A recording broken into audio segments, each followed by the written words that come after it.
Hello guys, welcome back to our YouTube channel code with Adarsh. तो कैसे हैं आप सब? उम्मीद करता हूं अच्छे होंगे। तो आज के इस वीडियो में मैं आपको बताने वाला हूं कि सी के अंदर वेरिएबल्स क्या होते हैं, आइडेंटिफायर क्या होता है और ऑपरेटर्स क्या होते हैं। ठीक है, तो आज के इस सेशन में हम इन तीन चीज़ों के बारे में जानने वाले हैं। ठीक है, और ये जो सेशन है हमारा वो क्लास 3 सेशन होने वाला है प्रोग्रामिंग इन सी के अंदर।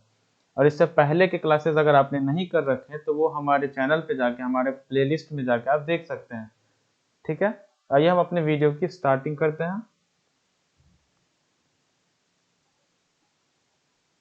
जैसा कि आप देख पा रहे होंगे गाइस कि वेरिएबल्स इन सी लैंग्वेज।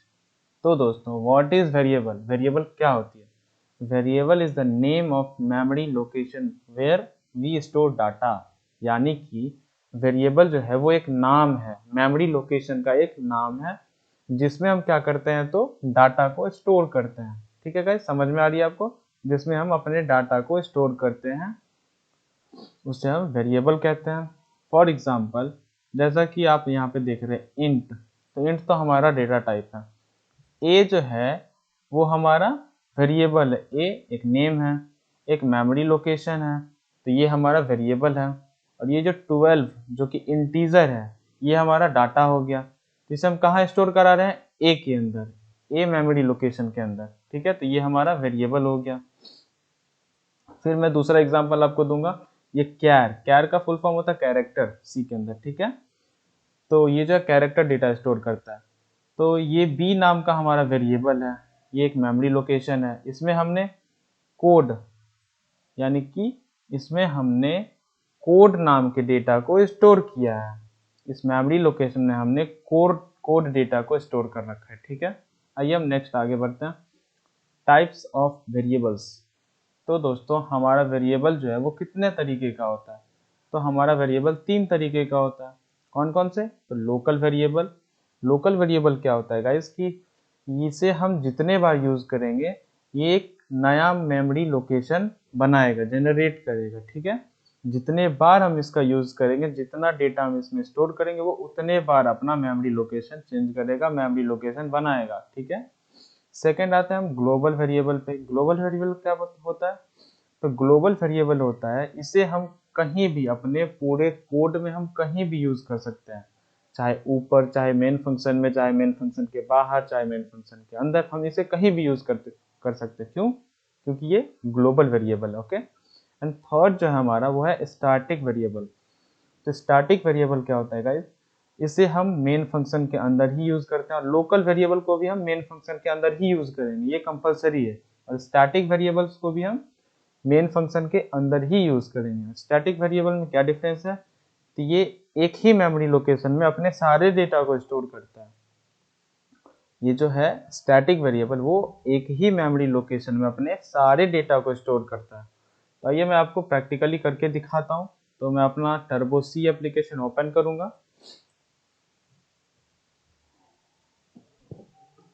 ये ओपन हो गया हमारा टर्बो सी एप्लीकेशन। जैसा कि आप देख पा रहे गाइस, मैंने आपको एग्जांपल के तौर पे यहाँ पे समझा रखा पहले से ही। ठीक है, ये मेरा फॉर्मेट रेडी है पहले से। तो जैसा कि आप देख पा रहे हैं, ये ए जो है वेरिएबल है और ये इंट डेटा टाइप है। तो ये हमारा मेन फंक्शन से बाहर है। क्यों? क्योंकि ये ग्लोबल वेरिएबल है। ठीक है, अब जैसा कि हम मेन फंक्शन के अंदर आएंगे तो इंट तो हमारा डेटा टाइप है और बी हमारा वेरिएबल का नेम है। ठीक है, एक मेमोरी लोकेशन है। ये कौन सा है? तो ये लोकल वेरिएबल है। ठीक है, और ये स्टैटिक इंट सी, इंट हमारा डेटा टाइप है और सी हमारा मेमोरी लोकेशन है, वेरिएबल का नेम है। ये हमारा स्टैटिक वेरिएबल है। तो मैं आपको इसे रन करा के दिखाऊंगा। ठीक है, तो हम यहाँ से अपने रन पे जाएंगे और इसे ओपन करेंगे। ये देख पा रहे इसकी यहाँ पे कुछ अलग तरीके का वैल्यू आ चुका है। ठीक है, अब मैं इसको अलग अलग लाइन में लिख के दिखाता हूँ। ठीक है, जैसा कि हम इसे अलग लाइन में लिखने के लिए %d के बगल में हम /n का यूज करेंगे। उससे क्या होगा गाइस कि हमारा जो वैल्यू है वो नेक्स्ट लाइन में आ जाएगा। ठीक है, ओके। अब हम अपने दूसरे प्रिंट एफ वाले स्टेटमेंट को भी उसी तरीके से चेंज करेंगे। एन का यूज करेंगे, फिर कॉमा, उसके बाद फिर बी है हमारे वेरिएबल का नेम तो वो डालेंगे और इसको क्लोज करेंगे। ठीक है, तो अब जैसा कि हम इसे रन करेंगे तो देख सकते हैं आप ये अलग अलग लाइन में तीनों वैल्यूज आ चुके हैं। तो लोग तो ग्लोबल वैल्यू जो होता है हमारा, ग्लोबल वेरिएबल का जो वैल्यू होता है वो 0 होता है। ठीक है, आपको यहाँ पे पता चल रहा होगा कि ये जो हम ए नाम का वेरिएबल है तो वो ए नाम का वेरिएबल कहाँ है, ग्लोबल वेरिएबल में है, तो ये उसका स्टेटमेंट है। ये सेकंड जो प्रिंटफ का स्टेटमेंट है वो बी नाम के वेरिएबल का है, तो वो हमारा लोकल वेरिएबल को शो करता है, और लोकल वेरिएबल जो होता है वो हमारा गार्बेज वैल्यू को शो करता है। ठीक है, एंड नेक्स्ट जो हमारा प्रिंटफ स्टेटमेंट है वो सी नाम के मेमोरी लोकेशन को दिखा रहा है, यानी कि वेरिएबल के नेम को दिखा रहा है, तो ये हमारा स्टैटिक वेरिएबल है। ठीक है, ये भी हमें 0 वैल्यू ही देता है। ओके गाइज, तो आइए हम अपने नेक्स्ट टॉपिक पे चलते हैं। ठीक है, जैसा कि आप यहाँ पे देख पा रहे हैं आइडेंटिफायर इन सी। तो आइडेंटिफायर क्या होता है, what is identifier? Identifier refers to the name that is used to identify variables, functions and etcetera. Identifier जो होता है वो रेफर करता है एक नाम को, और वो नाम हम कहाँ यूज करते हैं आइडेंटिफाई करने के लिए, एक वेरिएबल्स को दिखाने के लिए हम नेम का यूज करते हैं, एक फंक्शंस को दिखाने के लिए हम यूज करते हैं, और भी बहुत तरीके के होते हैं। ठीक है, फॉर एग्जांपल इंट, ये तो हमारा डेटा टाइप है। ए, ए एक वेरिएबल है। ठीक है, तो यहाँ पे variable, this is a variable identifier. Okay, क्योंकि ये वेरिएबल नेम है तो ये वेरिएबल आइडेंटिफायर हो गया। ठीक है, अब जैसा यहाँ नीचे लिखा हुआ है void sum, तो ये हमारा फंक्शन आइडेंटिफायर हो गया। सम जो है वो हमारा फंक्शन आइडेंटिफायर हो गया, this is a function identifier. Okay, अब हम नेक्स्ट टॉपिक की तरफ चलेंगे, operator in C. What is operator? Operator is a symbol that tells the compiler to perform mathematical and logical task। यानी कि ऑपरेटर एक सिंबल होता है जो कि हमारे कंपाइलर से कहता है मैथमेटिकल तरीके से टास्क करने के लिए या फिर तो लॉजिकल तरीके से टास्क करने के लिए।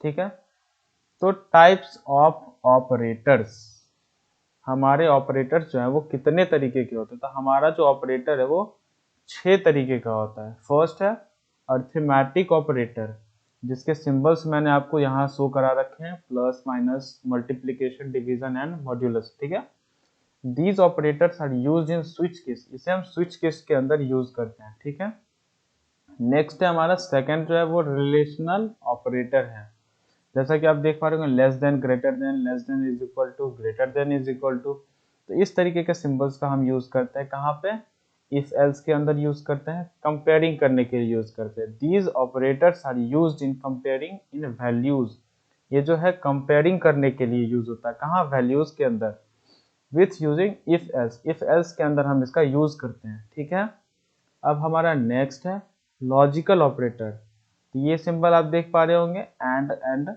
दिस। तो these operators are used in combine multiple condition and constraints।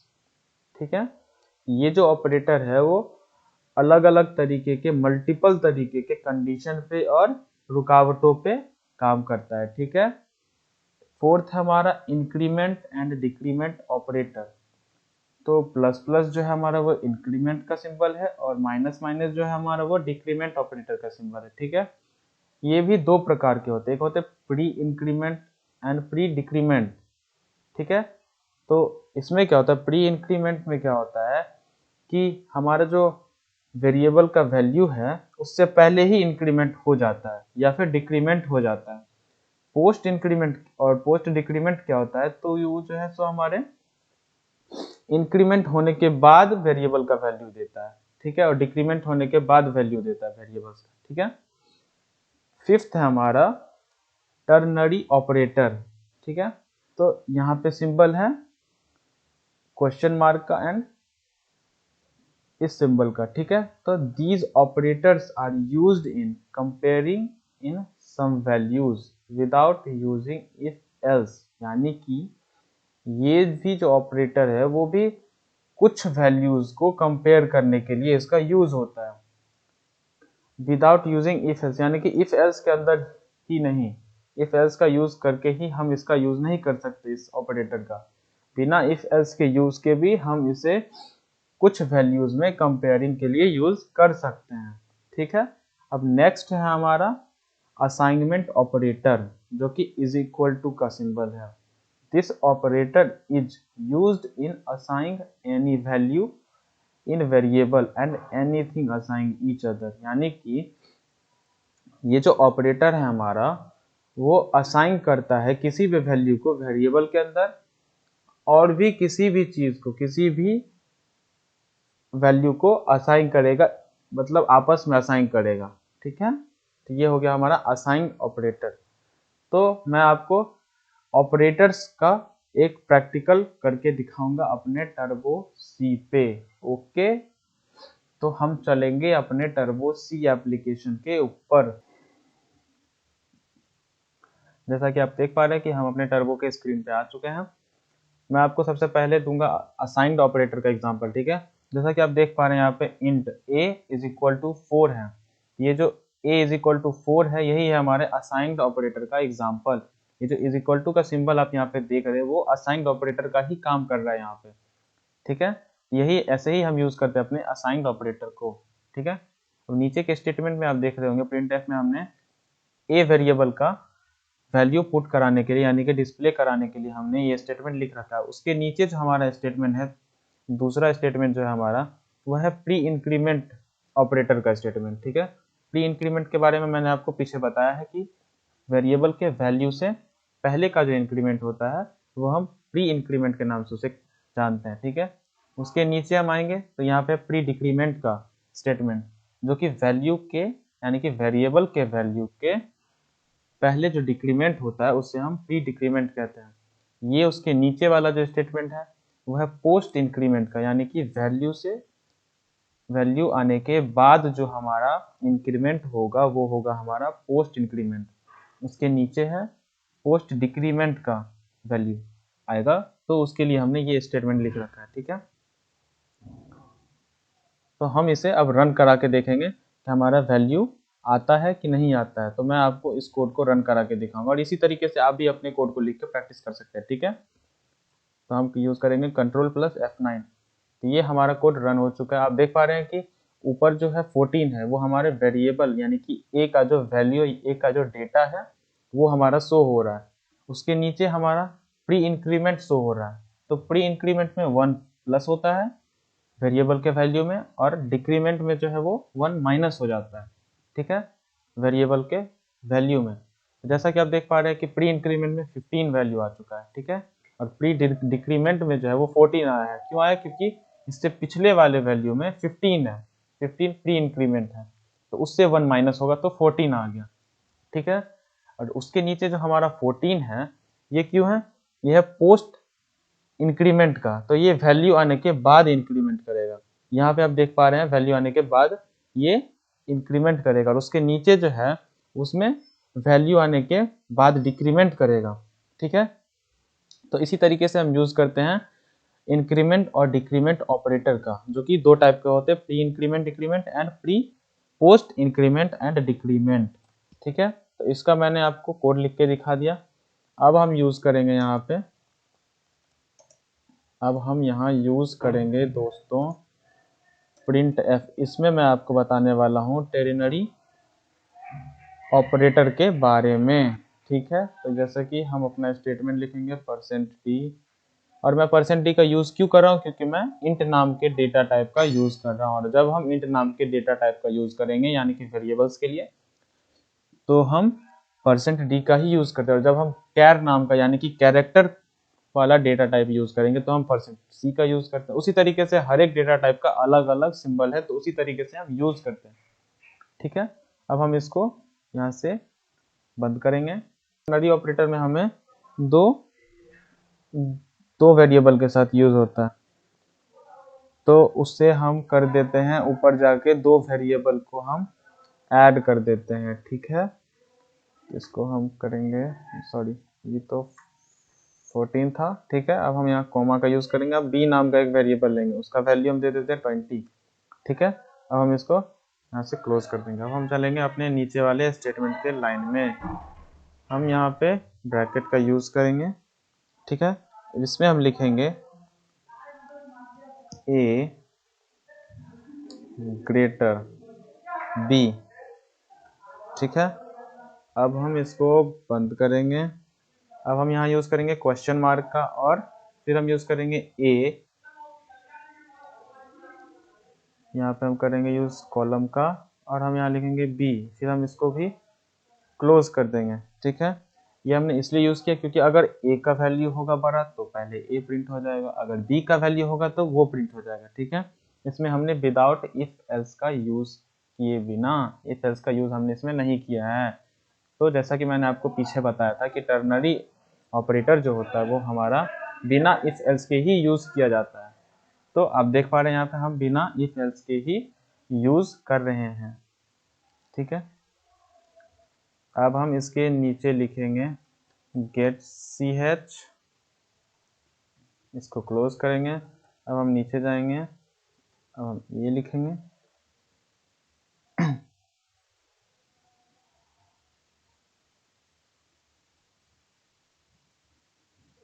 अब हम इसको रन करेंगे। तो ये देख पा रहे गाइस कि यहाँ रन हो चुका है हमारा कोड। टर्नरी ऑपरेटर जो होता है वो रन हो चुका है, ठीक है। जैसा कि आप देख पा रहे हैं यहाँ पे 20 है, तो हमने जो ए नाम का वेरिएबल था उसमें 14 इंटीजर का डेटा स्टोर किया था, ठीक है।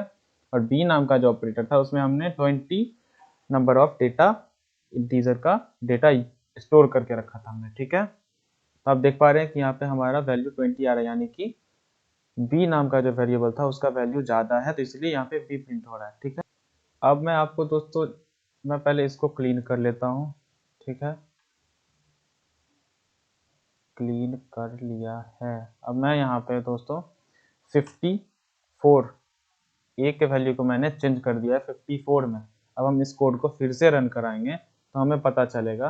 जैसा कि आप देख पा रहे हैं यहाँ पे 54 वैल्यू आ गया। क्यों आ गया? क्योंकि हमारा बी वेरिएबल का जो वैल्यू था वो 20 था और ए वेरिएबल का हमने 54 कर रखा था, तो हमारा ए का जो वैल्यू था वो ज़्यादा हो गया, तो इस वजह से यहाँ पे 54 प्रिंट हो गया, ठीक है।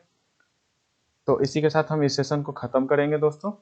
आगे मिलते हैं नेक्स्ट क्लास में। तो thank you for watching my video, और अगर आपने मेरे पहले क्लास के वीडियो को नहीं देखा है तो हमारे चैनल को विजिट करें, और उसमें हमने प्रोग्रामिंग इन सी के नाम से प्लेलिस्ट बना रखा है, तो उसमें आपको क्लास वाइज वीडियो मिल जाएगी, ठीक है। Thank you guys.